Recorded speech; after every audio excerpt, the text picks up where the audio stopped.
can't catch him. It's now to fight for number one, or in this case for number two as they go. Look at that Elvis ranking up the inside. He wants that for that Skip Barber Racing School seat, and he is going to do everything he can to get there as well. Here we go. Down No Name straight, but he's just defended well, but Rankin gets through, nips by.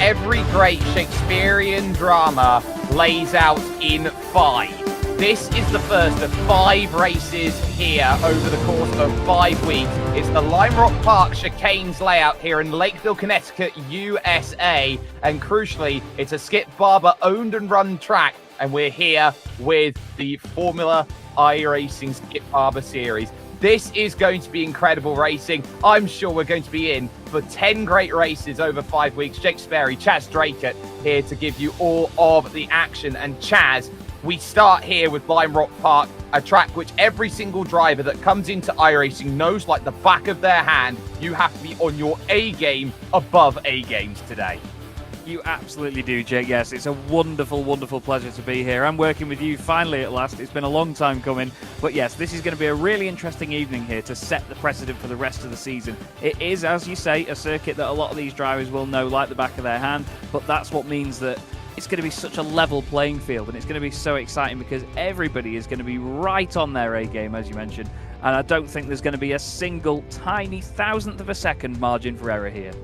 Everyone wants to be the next Elvis Rankin and take themselves with an opportunity to go and get a full season in the 2023 Skip Barber Formula Race Series worth approximately $500,000 US. There is individual prizes. For example, the person who gains the most places during the race gets 1 day's worth of Skip Barber Racing School, and every victory is $1,000 worth of credit to the Skip Barber Racing School as well. Half a season for second place and 1 race if you finish in third. Elvis Rankin last year finished second in this championship, got half a season, and then on the back of his good results got the other half of the season sorted to win the championship outright.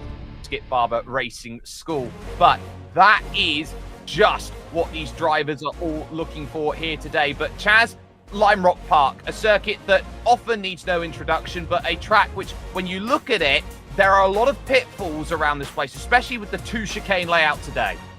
Absolutely. You know, even when you look at this circuit on paper, a lot of the time with the chicanes, you don't think it looks like that much of a challenge, but there's so much camber here. There's so much elevation change, especially after the first couple of corners. You're going downhill to that very first tight chicane. It's almost a blind entry. You can't see much on the exit when you get to the first apex, so you've really got to nail it. And of course, in cars like this tonight as well, they are going to be bottoming out so much over some of the sausage curves if they just push that little bit too hard. It's one of those circuits that really has absolutely no margin for error, but I'm excited to see what they make of the main straight as well down the final corner and hard on the brakes into turn 1. Oh, they are going to be pretty much on the limit, and one small mistake, and I mean a small mistake, is going to cost a number of the drivers. We've just got ourselves then onto qualifying, I should say, at this point in time. They get themselves 1 hot lap to get things sorted. Here's car number 1, William Chadwick. He was the fastest driver to qualify here, Chad, for the hot lap qualifiers. The top 20 get themselves in, and there he is, the face of concentration, needing to warm the tyres. Absolutely, yeah. Car 1 is going to be hoping for P1, and he's certainly got a lot of pressure on his plate now, but still, we know Will Chadwick, we know just how competent he is. He's a lovely guy as well, and well, we're going to have to try and remain somewhat unpatriotic over the course of the evening with some of the British drivers here, Jake. But I'll tell you what, I'm excited to see what these guys can do all together on track. I've seen Will in a couple of leagues before, but of course in his main hunting ground now, it's going to be great to see what we get. We're going to go on board with him for a lap of Lime Rock and just see what this feels like. In the iRacing IR04, pick your braking marker about the 2 board. He hits the brakes, and you can see head lean into turns 1 and 2, the big bend then on the right that immediately follows this transfer into a switchback here. The left that comes along then of the left-hander, straight into the right-hander and onto the no-name straight, which isn't very straight as you now look to try and pick your way through, spot your braking markers, straight line as much as possible for hitting the chicane. A 3-part chicane, each of those red anti-cut curves on the inside of each section is like trying to climb over Mount Everest. Late braking zone into the double apex here of the west chicane. Take as much as you can left-hand side. Big correction of oversteer, going over the curb and clipping a little bit of the grass. And then finally through that final corner, which acts very much as a flat-out slingshot over onto the Sam Posey straight. At the moment, it's Josh Poulain who's fastest on a 54.5, but for Chadwick, that's only a 54.594, and I can't help but feel here, Chaz, that it was the oversteer that cost. Absolutely, yeah, it was a very minute correction, very sudden, but look at that. 7 cars, less than a tenth of a second already. Booser's fastest. Hawkin is now second with only 11 thousandths between them. Caruana goes third. The time is 49 thousandths off. And Josh Thompson, it seems, did not get a good lap away there. 2.3 seconds off. And, well, he's going to definitely want to improve on that. Ryan Mikalev around the final corner now. He's about to cross the line. And we'll see whereabouts he can slot himself in there. But it's remarkably close at the moment, Jake, as we expected. No lap for Mikalev, so he will stay near the rear of the field. Jack Harrison, last year in this championship, took 3 hard charger awards, comes over the line, doesn't set a time. So, crucially, he can't get anything sorted out there. Michael Janney over the hill then, looking to try and go through from Moncton, Montana. He is looking to try, Moncton, Maryland, I should say. They're coming down the hill, looking to try and get a really good run. Now, he knows exclusively what Elvis Rankin has gone through. He was 5th in the championship last year. Can he go any better than P5 right now? It's a 54.445. He not only takes pole position for the moment, but he does so by almost a tenth. Yeah, and to be fair, it's amazing to see that 85 thousandths of a second is a big gap. It's absolutely amazing. Jordan Johnson then round the final chicane, the optional West Bend as it's often called. You can see the cars floating sideways through there, and it's all about carrying that momentum while they do it. Interesting that they don't run all the way out to the outside of the circuit round the diving turn and down the Sam Posey straight, keeping their foot through the bulkhead, and Johnson only goes 10th fastest. Here's Harley Horton in car number 16. From Manchester in the United Kingdom, up from my neck of the woods. He's a northern lad, but not northern if you ask Paul Smith. Harley Horton across the line then. What's he going to do? The yellow number 16 is going to slot itself in, but... Well, that's quick. P2 and short by 3 thousandths of a second. Diogo Pinto, the Porsche Esports Super Cup champion, only went 3rd fastest overall. So that is pretty much everybody looking to get themselves through. This is where we are heading over the course of our Shakespearean drama. Lime Rock Park as our opener. Then we follow with the Michelin Raceway Road Atlanta. Circuit of the Americas in its full on February 16th. But we head to Virginia International Raceway to round 4. And then to finish it off, the granddaddy of American tracks, Road America. I absolutely love Road America. It is one of my favourite circuits in the world. I remember when it first came to a racing game I was playing about 11, 12 years ago, and I'd never raced it. I'd never heard of it, and I fell in love with it straight away. But what a fantastic calendar we have there. Some of the very finest circuits, not just in the United States, but in the world as well. Circuit of the Americas for a 15-minute race. We're only going to probably do about 1 lap, aren't we? But it's going to feel like a very long lap for them here. Exactly the opposite to what we've got here. But look, you could see there, actually, there was a little pair of skid marks going into the wall in the chicane there, wasn't there, Jake? As we see all the drivers preparing for their moment of glory. Yeah, everyone was absolutely pushing. You can see the lights there of Matt Booser over towards the middle of the wall that we have here. Everybody there, just the face of concentration. A few people happy. Przemysław Lemonek there over in the middle right, certainly very joyous. He said in the little document that we get given to us that he doesn't like cats. So we'll see if Przemysław Lemonek has some feline-like abilities over the course of this race. Michael Janney, though, is your pole sitter and will have Harley Horton alongside for company in 2nd position. Diogo Pinto is no slouch for anyone who knows sim racing, and neither is Matt Booser. They're 2 very experienced and very talented drivers on Road 2. Brandon Hawkin is apparently a Canadian who doesn't like ice hockey, if there is ever such a thing. He starts from 5th with Matt Caruana in 6th position on the grid. Simone Pisoni will go from 7th, and Oscar Mangan in 8th position on the grid. Josh Poulain has a number of starts when it comes to the Ginetta G55 over in the United Kingdom. He starts in 9th with William Chadwick rounding out the top 10. And then you've got Sebastian Weldon, the son of the legendary Dan Weldon, going from 11th. Jordan Johnson, he starts from 12th position. And over the page, Jakub Maciejewski will start from 13th position. The last driver to set a time was Josh Thompson. He goes from 14th, leaving the final 4 drivers in the field. They are all ordered by their iRating, which is Przemysław Lemonek, Ryan Mikulev, Jack Harrison, and Matthew Zace, being the 18 drivers here today from Lime Rock Park. There are 2 races, both of which are 15 minutes long, and the way that they finish in race 1 sets up the field for race number 2. But it is Michael Janney who is there and who is ready for it. Just a short pace lap then, as the iRacing sedan safety car will dive over right into pit lane, which leaves the field at the discretion of car number 9 in this field. Michael Janney will put 15 minutes on the clock. Let's get ourselves ready and going. Green flag in the air, and we are racing here at Lime Rock Park. They will run off the Samposi straight into the opening couple of corners. One off in the back already, but it's a nice clean start regardless. But perfect battling here, as Horton has to really be worried about Diogo Pinto on his outside, who was always going to be there, as 4th and 5th now just behind them start to race, and they look to jockey for position.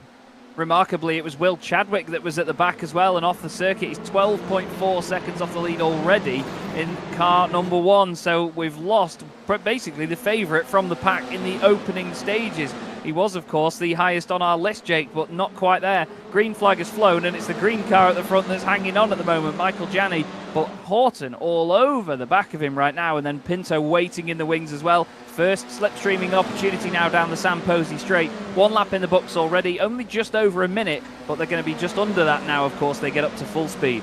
Yeah, you certainly see the serpentine out there as drivers try to break the draft as much as they can. In these iRacing IRO Fords, it is very much about holding momentum and getting an opportunity. Janney, Horton, Pinto, Busa, your top 4. Matt Caruana finds himself then in 5th position, with Josh Poulain already in 6th place. We'll take a look at what happened then over the opening lap then of this race. And this is what happens at the Big Ben. You get drivers 3, 4 wide in the middle of the field, and ultimately there's always going to be a bit of tyre rub and a bit of tyre-to-tyre contact there, Chaz. And at the end of the day, if you're on the outside going into turn 1, there's trouble. And this is what happened to Ryan Mikulev while he's down the field, because they all bottle up, they send it all in, and then bang, he gets turned.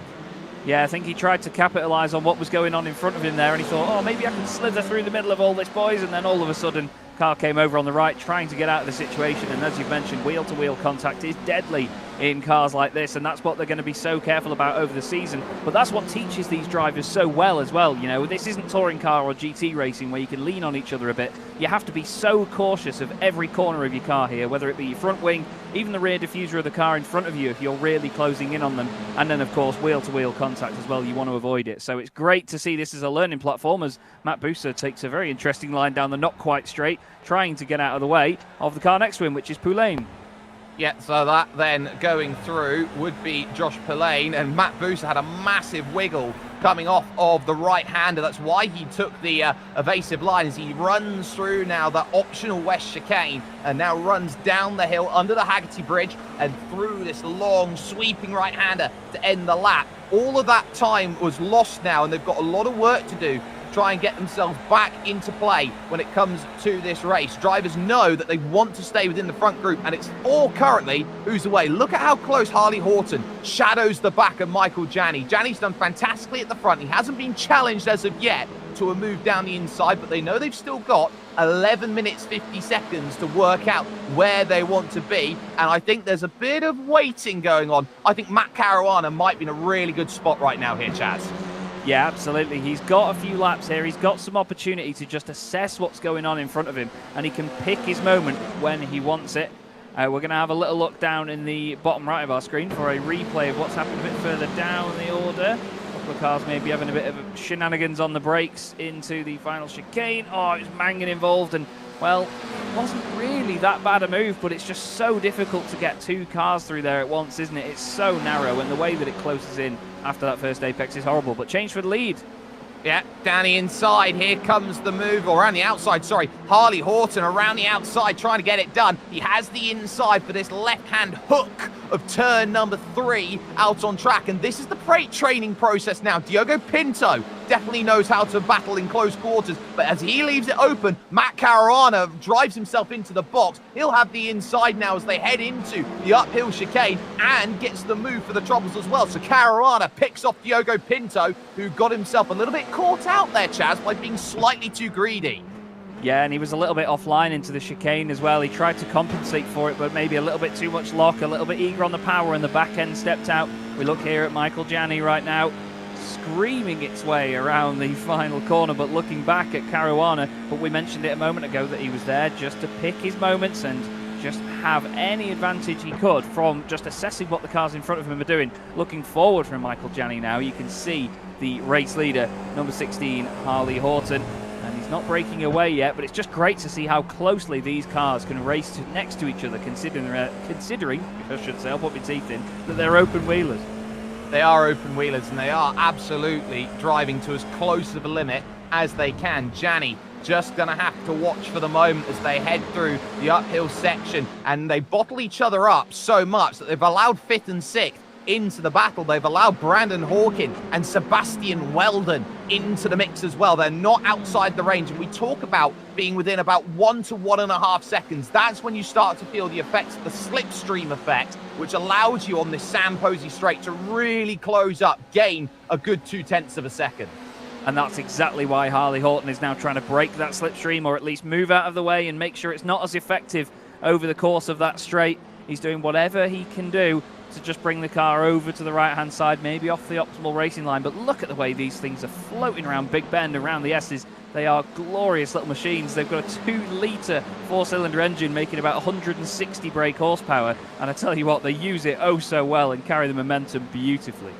They absolutely do. 570 kilograms only. And if you want to try and master this machine, for more information on the schedule and how to become a member in this series, you can log on to skipbarber.com/iRacing series. Get yourself in on the conversation and get yourself in on some amazing sim racing action. We're almost halfway through this opening race of 10. There are 2 races here tonight. So now you start looking at things. Michael Janney, early move over to the left-hand side. That is for 2 reasons out there. Is just behind. There goes Sebastian Weldon down the inside. He just made the pass from Brandon Hawkin for 5th position.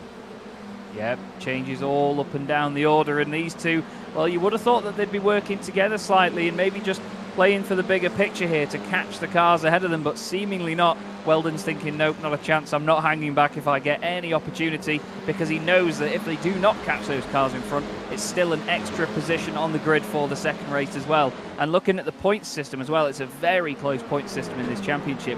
You get 3 points more than second place if you win the race, but everybody else then, up till about 5th position, is separated by about 2 points. So that extra position he's gained there, well, it's worth it in the long run. We've seen championships decided by less, haven't we, Jake?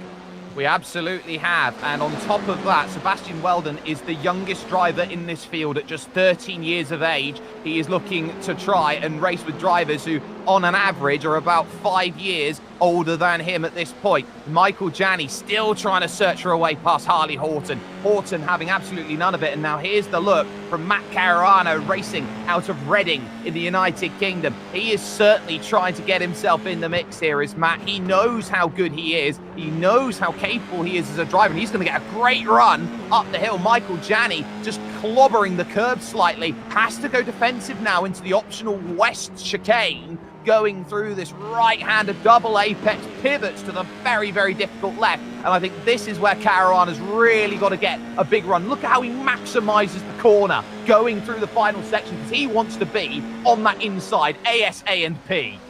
Well, the only thing is, though, he got really close to the back of Gianni on the exit of the corner. He didn't get much of a slingshot, but he's got enough just to get down the inside here through Big Ben. Gianni gives him the room, but only what he needs. Flipping heck, it was minimal, but still great stuff. Gianni nearly puts a wheel on the grass. He's then on the inside for the S's, and somehow Caruana carries it around the outside as well. This is excellent racing. He runs a little bit wide on the exit, though, and this is going to open the door for Pinto, and Gianni does clip the barrier.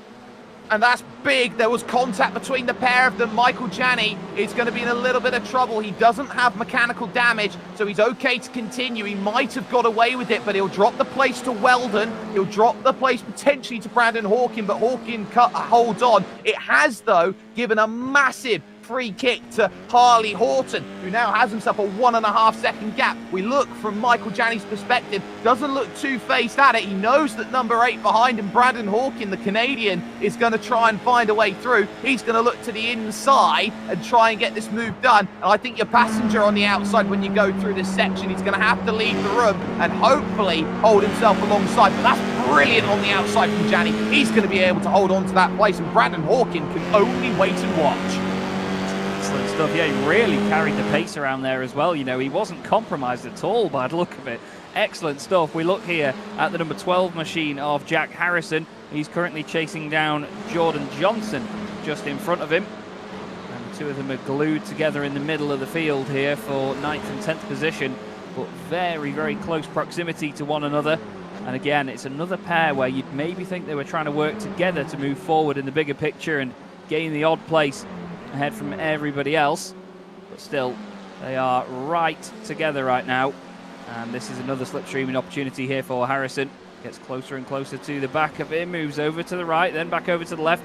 We go back further towards the front once again, and this battle for second place is looking very spicy indeed, isn't it? Oh, it absolutely is. And they've got the Porsche Esports Super Cup champion in second position. This is Diogo Pinto driving in the number 10 machine at this point in time. And he's going to have a look as now to the inside. That's brave and aggressive. Caruana has to bail and abandon ship. Sebastian Weldon now moving up into third position. Well, he absolutely knew he had to get to the inside there. And behind that as well, you've all of a sudden got the likes of Brandon Hawkin, Caruana's there, Michael Gianni. They're all tripping over each other right now. And this is what this circuit does. It's a very, very compact circuit. It's very easy to find yourself caught effectively in quicksand like all of these drivers just have been. Absolutely, Jake. Yeah, there's such a check up there through that chicane, and everybody's diving for any tiny millimetre of circuit they can find, and it produces excellent racing. But I imagine when you're behind the wheel, it's absolutely terrifying. Hawkins got these two cars right in his face right now, and I tell you what, they're very lucky that the nose of this car swoops down so far and below the crash structure and, of course, the rain light on the back end of the car, because they nearly hooked each other up on the exit of the chicane and just about got away with it. Any sort of GT or touring car would have flicked the other machine in front of it completely out of the way and into the wall. Here we have a look then at Brandon Hawkin, a face of determination indeed, a lick of the lips. That's a different type of concentration tongue I've not seen before, but still he's certainly a man that is focused on the mission right now. And look how hard he's gripping the wheel, making sure that every little input is minute. And in a car that's low powered like this and very dependent on momentum, you have to make those tiny movements, don't you?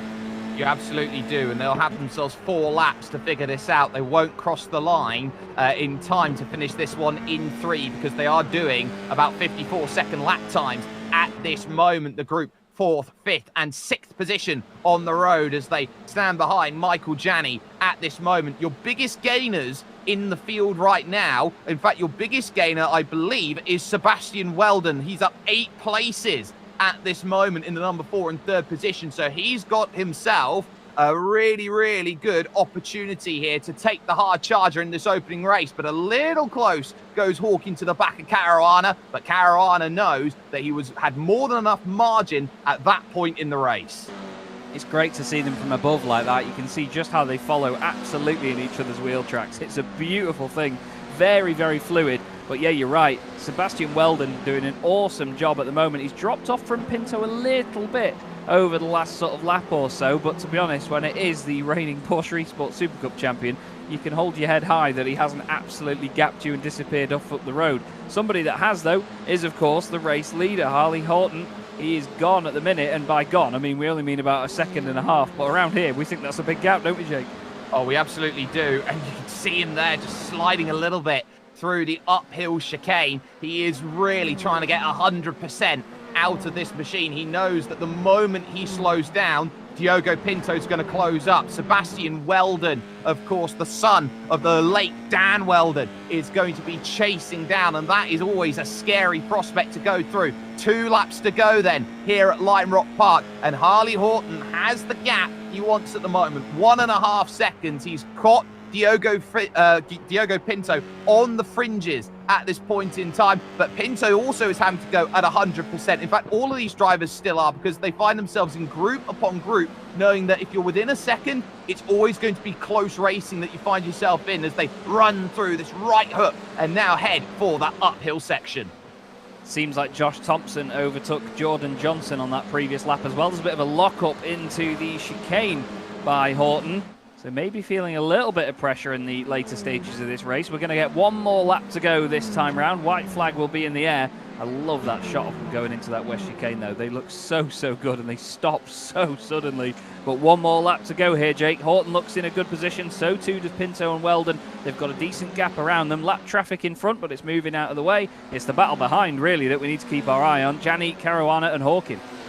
Pinto is closing, but he's not closing quick enough. He took 2/10 that last lap, but 2/10 isn't going to get the job done. Jani is side by side behind. Now you'll see it in the back of shot here with Matt Caruana trying to get the move done. That one doesn't sort itself out, but Diogo Pinto is also under pressure, because still Sebastian Weldon has that never say die attitude. You could say he's a Lionheart at this moment in time, trying to get close enough to get onto Diogo Pinto, and he closes that gap right down. Look at this. He's going to bring himself as close as possible to about 1/10 of a second or so. It's going to be all about the run through the final section. For Harley Horton, though, at the front of this field, he took the race lead away from Michael Jani. He didn't look back in terms of this race. It will be Harley Horton who wins this. Weldon's going to try and race Diogo Pinto to the line, and I think, he's just going to be short, but he gave Porsche Esports Super Cup champion a big scare to the line. Jani just able to hold Caruana behind that, Chaz, by 8 thousandths.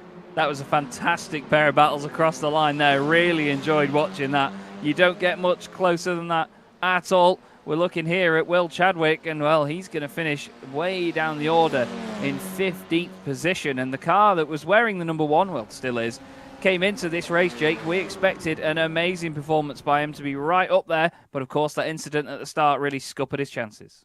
Just goes to show that your results that you get in hot lap qualifying don't necessarily translate. Harley Horton picks up the victory, 1.5 seconds over Diogo Pinto. Sebastian Weldon finishes 3rd ahead of Michael Jani, and Matt Caruana, your top 5. Brandon Hawkin, Josh Thompson, Jordan Johnson, Jack Harrison and Matt Busa would round out the top 10, with Jem-Joab Lemonet in 11th position, Simone Pisone in 12th, Oscar Mangan, Josh Poulain and William Chadwick, the last finishers then on the leading lap. We're going to step aside, though, for one moment here with iRacing and the Skip Barber Formula iRacing Series. Race 2 will be coming up shortly.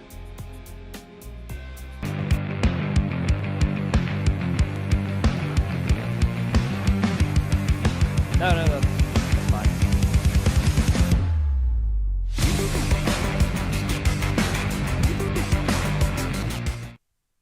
Racing isn't easy, but experiencing it is.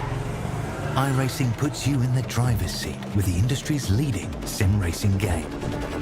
Drive on laser scan replicas of the greatest racing circuits from around the world.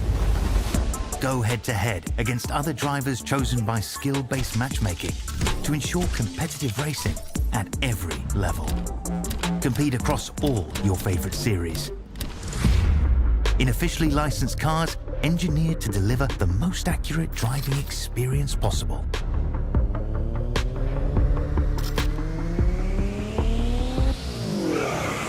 Join a race or host your own with players from across the globe. Race against the computer or in a league with friends. Feel the thrill behind the wheel. Visit iRacing.com.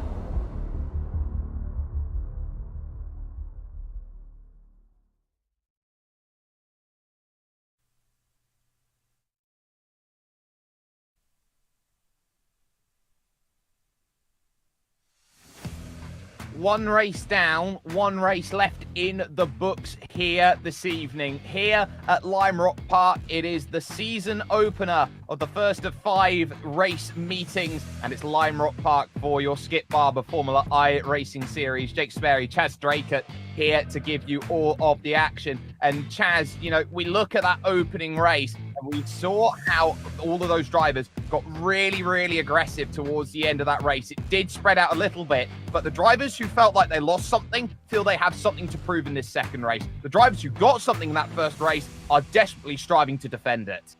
Absolutely, Jake. Yeah, you're right. It's going to be really interesting to see how the dynamic of the evening changes from the first race to the second race, because some of them have bagged some decent points already, so they may take their foot off the gas slightly and just, like you say, try and defend it, try and hold on to it. But at the same time, you've got people further down the order, Will Chadwick most notably, that really dropped off at the start of the race and didn't quite manage to make anything else of it. He's going to be pushing hard, really hard now in this second race. Red mist in front of him. I'm excited to see what some of them can do from further back. And Ryan Mikulev as well. Let's not forget he got caught up in an early incident, and he's a very hard charger indeed, I can tell you. I've seen him race a lot, and he is a feisty boy indeed. Oh, he is, and I'm sure that he'll be using some of his karting experience then to jump himself up forward and get himself what he needs. But Chaz, you know, we are sitting now here. These drivers have themselves about a minute here before they get themselves gridded up for this second session. But this iRacing Formula IR04, you look at it, 160 brake horsepower doesn't sound like much for a 2-litre inline-4 engine, but you couple that with the fact that it's only 570 kilograms, this car's producing 300 brake horsepower per ton. Oh yeah, it's an absolute little rocket, and it makes a fantastic noise as well because it's a good old 4-pot. Nothing beats a 4-pot for me, and I absolutely love it. But still, these cars are really good fun to drive because you have to throw them at everything. You know, they really float around. We've seen it out of the chicanes. Even here, look, going through the S's, you can see the number 16 of Harley Horton, our race 1 winner. It's just sideways everywhere. It's almost like it's drifting all the time. I absolutely adore these things. Really good fun to watch and really good fun to drive.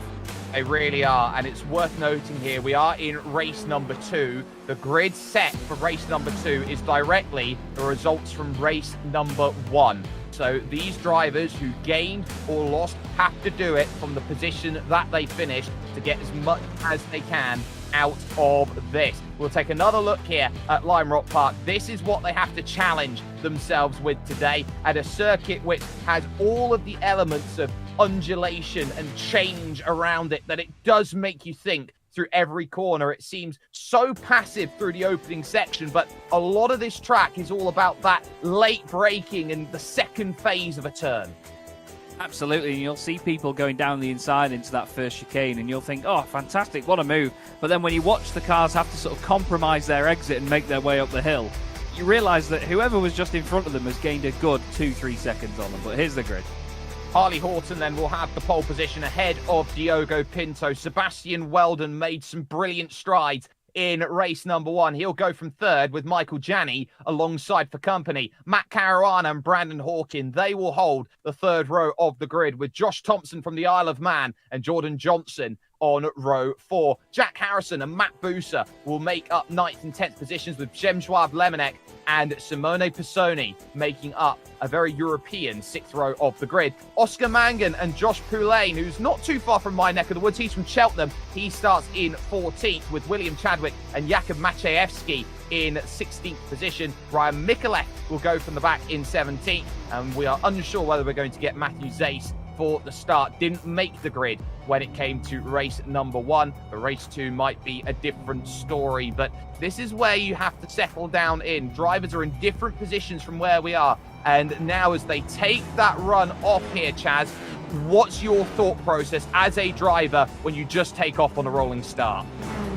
Well, especially as they've just completed one race, they need to throw any memory of that out of their minds, because that will not affect this one now other than setting the grid. They need to get over that, and they need to completely refocus and reset their minds for this one. Take anything they might have learned from the first race and see what they can apply it here.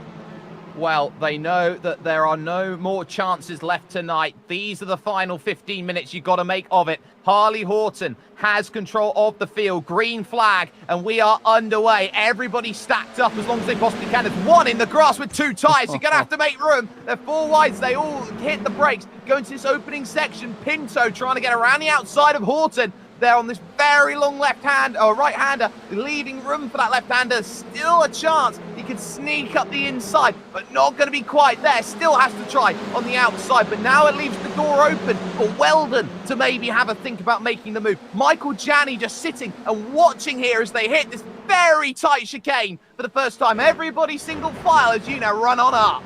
Oh, there's contact. There was a car around on the way into the chicane. There was a second touch as well, and there's an absolute traffic jam. We've lost Maciejewski, yep, we've got Will Chadwick, I think, involved in that as well. Jack Harrison, Matthew Zace, Ryan Mikulev, Matt Busa, they've all dropped a big bucket load of time.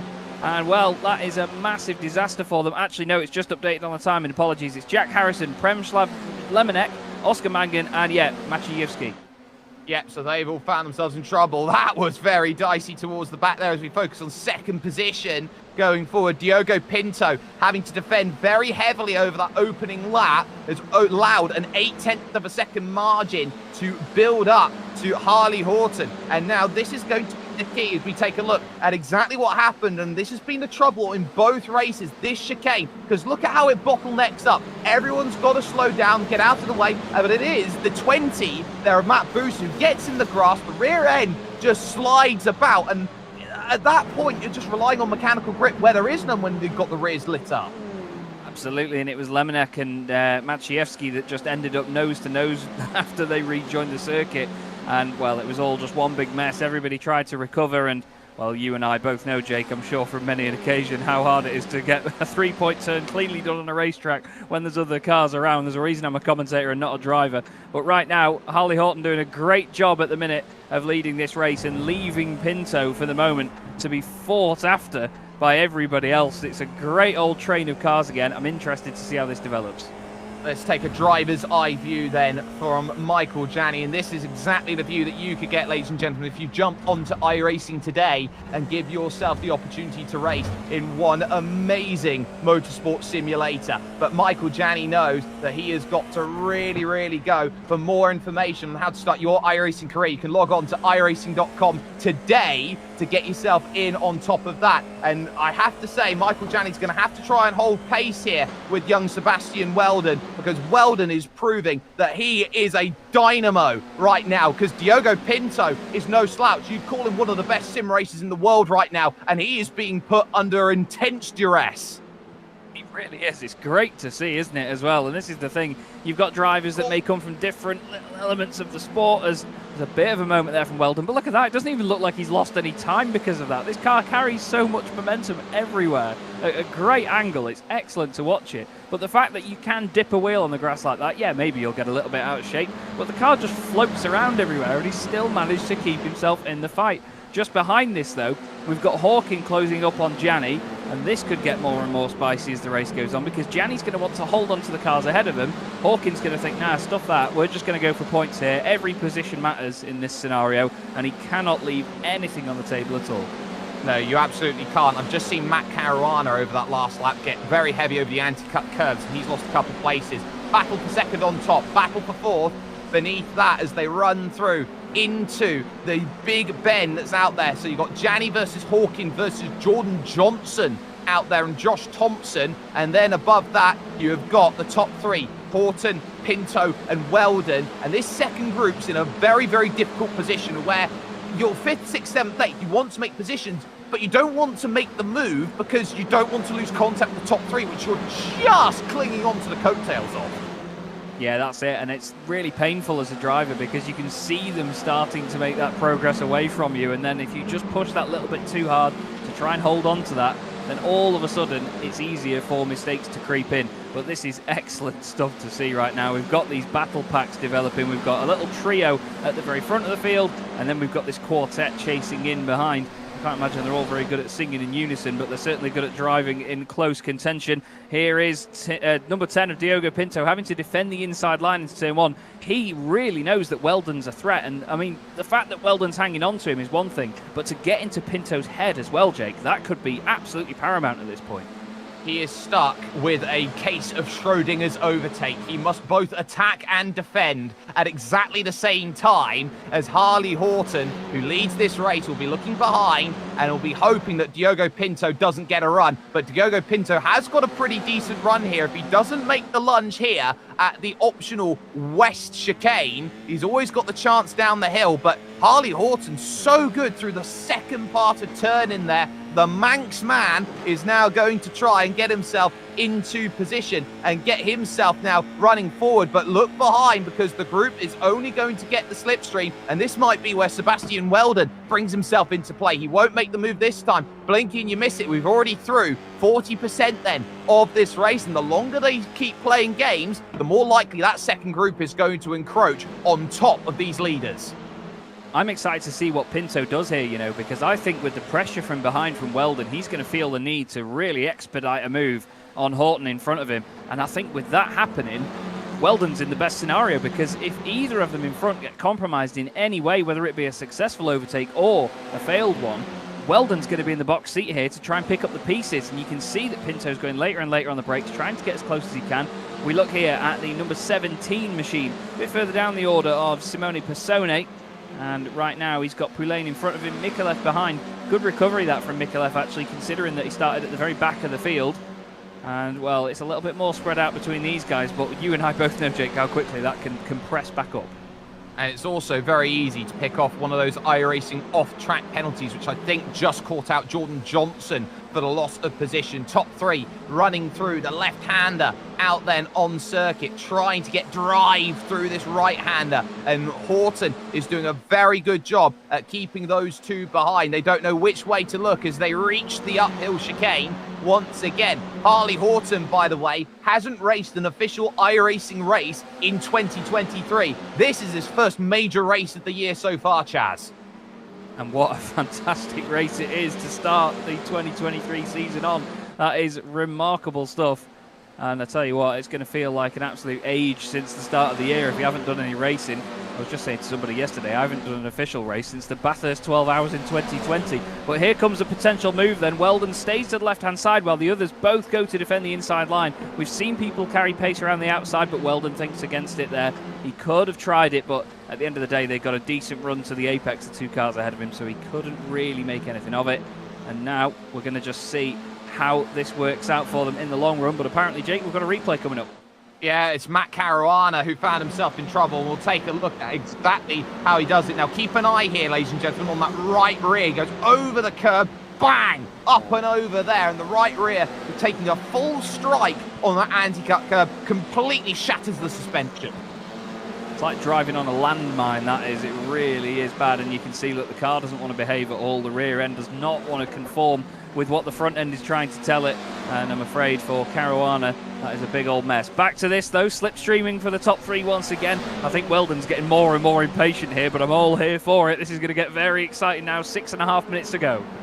Yeah, definitely wants to get through, but Diogo Pinto says, no, you're going to have to play third fiddle in this group, because me at second fiddle wants to try and get past Harley Horton at this point in time and get everything sorted. Horton has been fantastic at dealing with this group, and just behind that you've got Michael Janney and Brandon Hawkin. They're not a million miles away. They're just about at a second, and that's the issue. They're at a second. They can't get any closer because everyone is just pretty much on top of each other trying to get this move. Now watch the slightly different lines that each driver take, especially there Sebastian Weldon at the back, trying to get as much of a drive off the exit as he can, which puts him right underneath the gearbox now to really get a run on this Sam Posey straight. 5 minutes, 50 seconds to go, looking to the outside, going to get a little bit of help as well from Horton on the outside line, who wants those two to start battling together, but again, the inside good enough for Pinto to defend. Here comes the up and under, not quite there.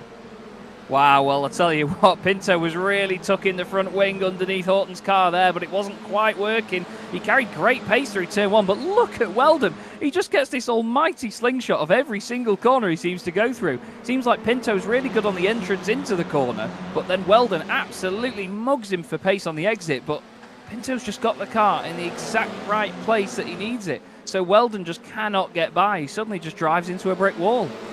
Pretty much can't quite find the way through. So we do have a look then down on the bottom right of your screen. This is between Josh Poulane and Jordan Johnson, and that's a big moment then up the hill, both of them squarely over the grass. Somehow they both keep it in a straight line, as now you can see, here comes Weldon once again. It's the same story, but can the move be done? He's a lot later in, can't quite get it up and under. Oh, you can this time though. Oh, this is magnificent, but he's gonna have to do it at least twice more if he wants the pass. If he can hold it around the outside here. Oh, he gets a wiggle. Pinto got a wiggle, and Weldon up into second position. Fantastically done move, but now he's gonna have to defend, and suddenly the gap's there for Harley Horton once again.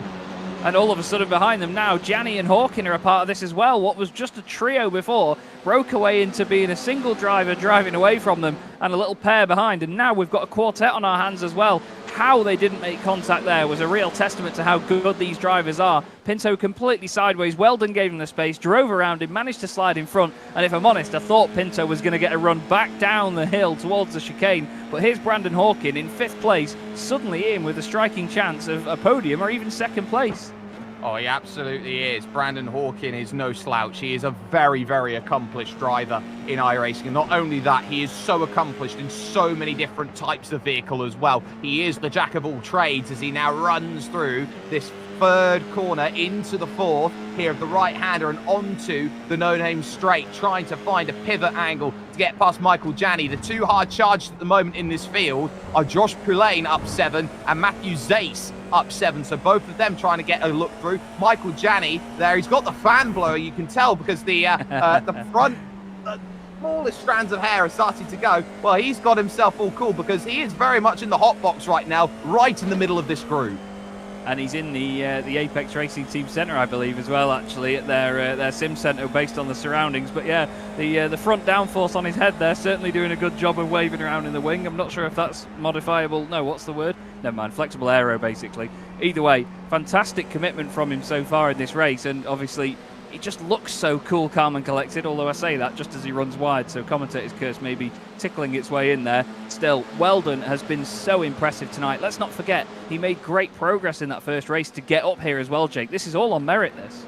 Absolutely. And you talk about drivers who are there on merit. He is a driver who's only got a 3,500 I rating. He drives like he's got 9,000. He is absolutely fantastic. On the brakes they go into the chicane. Just behind there goes the move. And that is Brandon Hawkin making the pass on Michael Gianni. Gets no drive off the exit though. And we'll take a look at this. They go through this beautiful final corner out on circuit, the diving turn to end the lap. Hawkin has it covered, but Gianni now knows he's got to get to the outside or he'll never see the podium again. And he won't see the podium right now because he won't be able to get the move on Brandon Hawkin. Not just yet. 2 minutes on the clock, and all of a sudden, Harley Horton is defending like crazy because Sebastian Weldon is flying.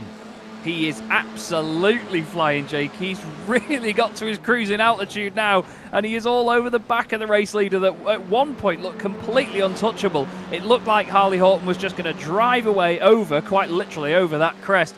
But Sebastian Weldon says, no, thank you. He is not giving up whatsoever. And look at this. All he does is get close to the back of people, and instantly they start defending. He's really got into people's heads here. I think when Horton was leading ahead of Pinto, he saw how much Sebastian was really hounding him. And this is an excellent performance. Really lovely to watch. They just need to be so careful with stuff like this now. They're running very close down the straight because Pinto could pick up any pieces from this. Weldon's around the outside. He tucks it in and he makes it move, but oh, there was a little bit of contact and Horton gets sideways and now he's under attack from Pinto, but Weldon's got the lead. Was it a little bit naughty though? We'll have to wait and see. No, I thought that was completely clean. That was fantastic work from young Sebastian Weldon, and suddenly Harley Horton has got himself a boatload of Diogo Pinto to deal with now here in the race for second position, but it's not over for this victory. They'll have another lap yet to figure this out. It's the first time all night that Sebastian Weldon's been at the front, and it's a lot different when you're up there. But all of a sudden, Diogo Pinto, the Porsche Esports Super Cup champion, wants to try and find a way to move up into second. He's seen the back of Harley Horton's machine all night long, and he hasn't been able to find the magic key to unlock an overtake.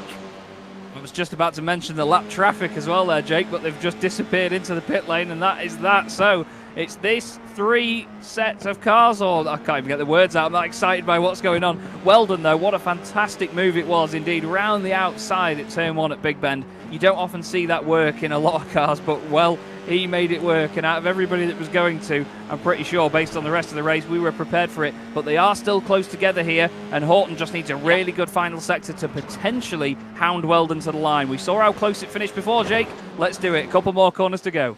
Couple more corners. It's going to have to be something fantastic here from Harley Horton if he wants to get back past Weldon, but he's not got the chance here through this section. The drive around here, it's all nice, it's all neat, it's all fantastic. Pinto's going to try and get there, but they're going to run out of time, and wouldn't your dad be proud to see you like this? Sebastian Weldon, what a performance, what a win at Lime Rock Park. It'll be second for Horton, it will be third for Diogo Pinto, but fantastic up and down this field. They have put on a showcase here at Lime Rock Park, and the best thing is we take ourselves over to Braselton, Georgia 1 week from today and say round 2 of the championship. Let's do it all over again for 2 more races, Chaz. Well, you told me before we went live, Jake, to strap myself in and get ready for a wild ride. Flipping heck, that was a wild ride and a half, but what an amazing evening from Sebastian Weldon. Qualifying didn't quite go his way, and he worked so hard to get a podium finish in that first race. We've got the same 3 drivers on the podium in both races this evening, but boy oh boy did Sebastian deserve that victory. Any one of the 3 would have done so, but he's definitely been the most exciting driver to watch tonight. He's really going to be one to watch for the whole season.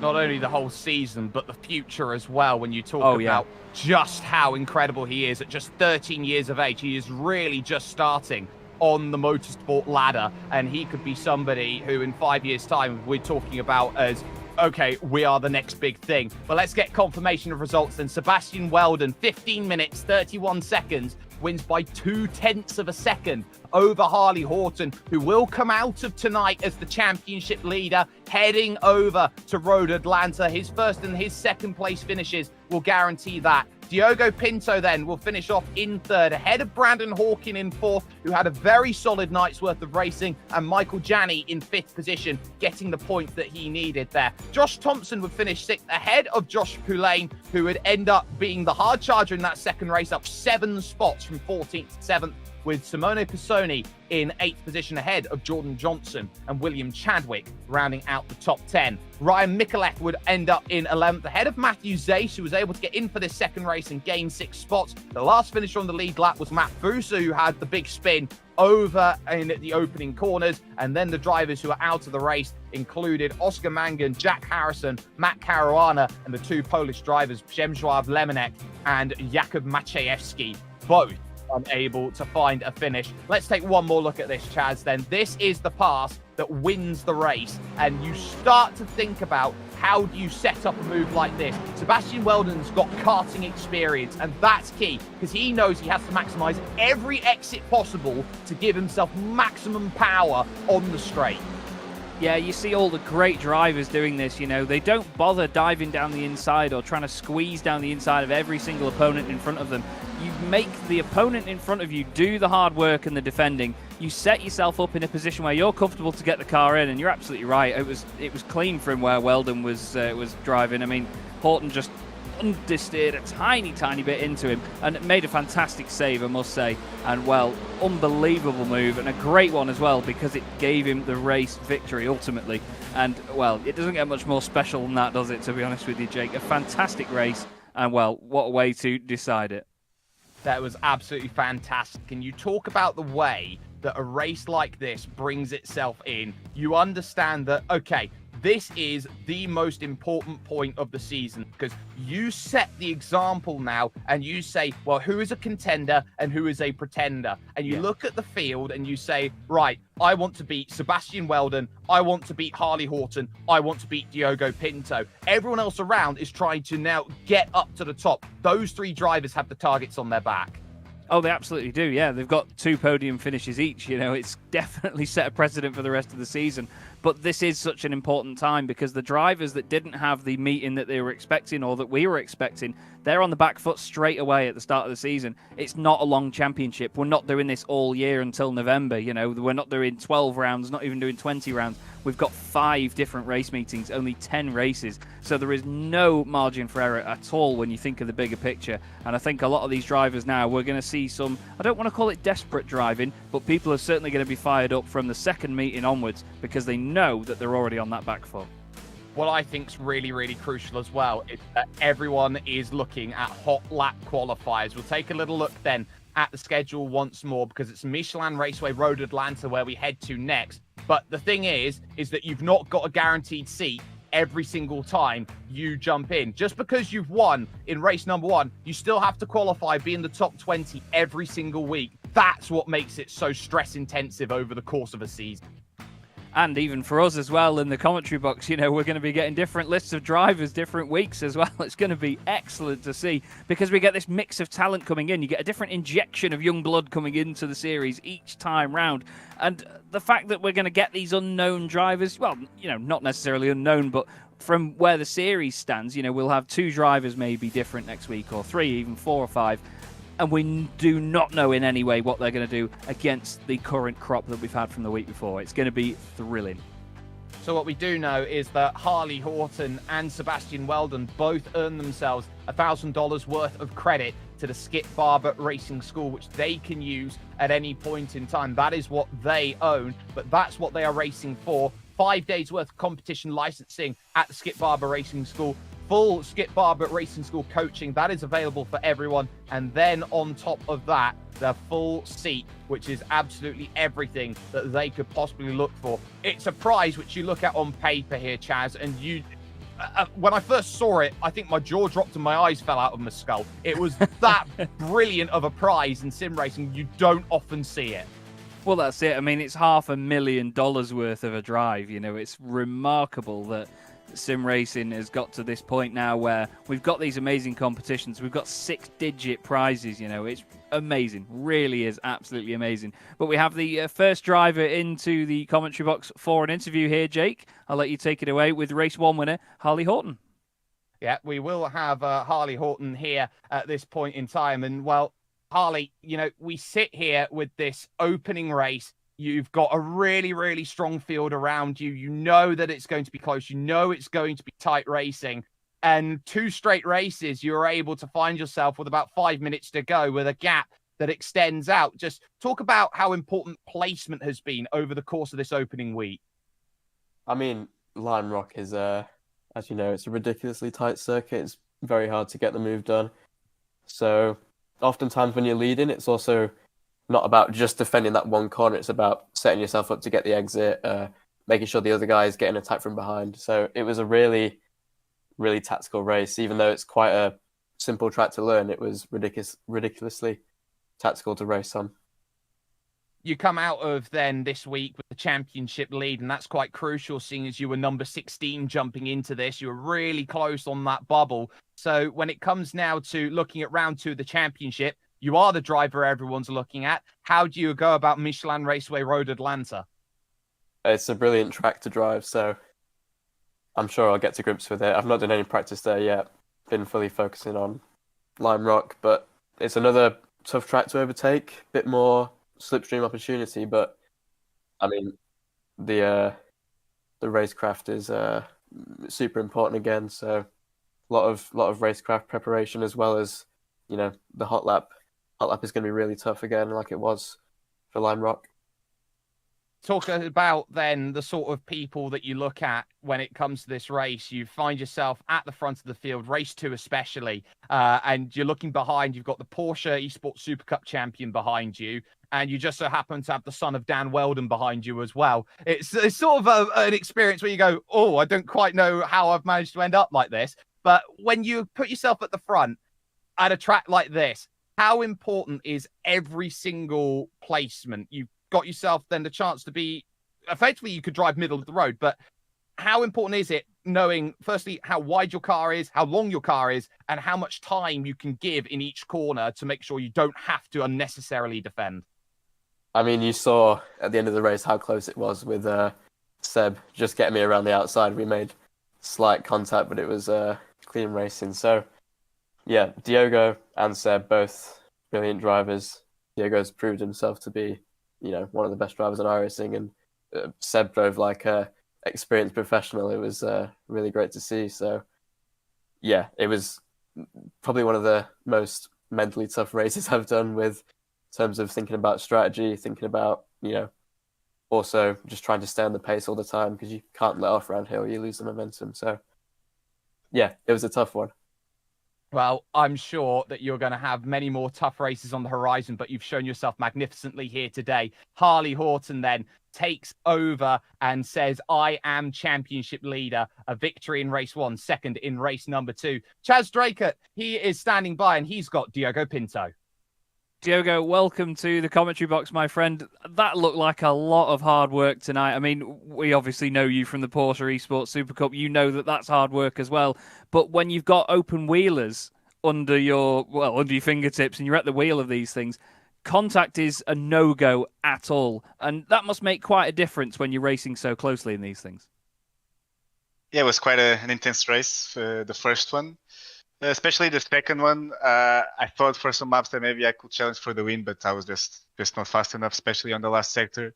For some reason, I couldn't put the power down as well as I wanted to, and yeah, ended up dropping to third, but still decent points. And I think some better tracks will come my way in the next couple of rounds, so it's all good. Well, that's it. You know how to win championships. You know what the formula is there, and especially in a series like this, I'm not sure if you agree, but I think it'll be a case of knowing when to pick your battles over the course of the season, knowing when to go for that extra position, that extra move. Yeah, exactly. Obviously, championship, you need the points. I think finish second and third in both races. It's good points overall, and obviously the open wheelers, I need to be really careful with the contacts. But like I said, I think there'll be some better tracks coming my way, and I'm looking forward. And when you're in a group in these cars as well, and I mean, let's say you're the car that's in, say, 4th place in a little quartet that are really close together, do you feel like that's actually one of the best positions to be in, waiting for the cars ahead of you to start fighting and you can just pick up the pieces? Or would you rather be the car at the front worrying about defending? Well, in this case, yeah, it's always, in most situations, it's better to be behind and just wait for the guys in front to fight or do a little mistake, and you can profit from it. But in this case, for me, I was just not fast enough in that last sector to go for a move. But so I just played safe and bring it home some good points, and hopefully in the next couple tracks I can get some wins and fight for the championship. Well, we certainly hoped so as well, Diogo. It was great to see you out there tonight. Fantastic racing as ever. Thank you for joining us, and enjoy the rest of your day. Yeah, thank you. Cheers. Diogo Pinto there, Jake, and, well, an absolute star indeed. But talking of stars, well, the man of the moment, I'm going to leave you with him, Jake. Here you go, Sebastian Weldon. Sebastian Weldon, I guess hello world in terms of what you're capable of doing. Yeah, it was a good race. I just stayed patient until the last couple laps, and I ended up making my move on Diego, and I got Harley on the first corner on the outside. So you had 2 fantastic moves there. Let's talk the first race first and foremost. You start in 11th, so you've got a lot of work to do in that race. But every time I went to see where you were in the race, there was another position gained, and every position was chalked off. At a difficult circuit like this to overtake, and with your karting experience, how important is it for you to just take every move one overtake at a time? So I just I was just trying to not crash, because the Lime Rock's a pretty sketchy place to start a race, but I just focused on picking one by one, trying to get the positions while keeping my car in good condition, and I made up myself to third. You made some really great moves, and in terms of now how you build up, I assume this is only the first building block of a number of things that you're trying to do when it comes to both sim racing and racing. So for you now looking to build your racing career up, what does the Skip Barber Racing School mean to you in terms of a first step on the motorsport ladder? I think it's gonna mean a lot, especially like if I can do well in the championship on the sim. Skip Barber will help me in real life to get the track time and the races I need to be a better driver. Well, we certainly hope that you are going to be up there and racing. Just one final question then before we go. In terms of how you go about your racing, we've seen your karting experience. It really showed in terms of the way that you drove. You look towards the second round at Road Atlanta. Is that a track that you look at and go, this is one that I really love? Or is this one where you're looking at other races in the calendar and saying, this is the one that I'm highlighting as the one I want to win? Yeah, so Road Atlanta is a pretty tricky track, especially with all the straightaways. So it's really hard to kind of break away. But I think it'll bring good racing and a lot of competition for week 2. I'm pretty sure we're going to see it as well, and we hope to see you there. Sebastian Weldon there joining us with a race victory in race number 2. What an incredible story and performance it was from him. But Chaz, just one final thought before we bring ourselves then to a conclusion here from what is Lime Rock Park. This is where we're heading February 9th. It's the Michelin Raceway Road Atlanta. This is a track that absolutely is hallmarked as one of the great American tracks, mainly due to Petit Le Mans. This is a brilliant, brilliant race circuit and is brilliant for this level of machinery. Oh, absolutely. You know, Harley mentioned it before, the slipstreaming opportunities are going to be so key here. These cars don't slipstream massively back up to one another, so it's going to be very important to get the technical winding sections right, which are very one line as we call them, so there's not going to be a lot of movement there. Everybody's going to be lining up into the final chicane just before where this camera shot is here, and I think we're going to have another absolute corker of a race meeting. You said it before, Jake, this has really set the tone for the rest of the championship. I cannot wait. I can't wait either, and this is going to be incredible. What a wonderful show we've been able to bring to you here. But it is all important. Harley Horton will come away with the championship lead. But the story here tonight is hello world. Watch out for Sebastian Weldon. He is absolutely the real deal.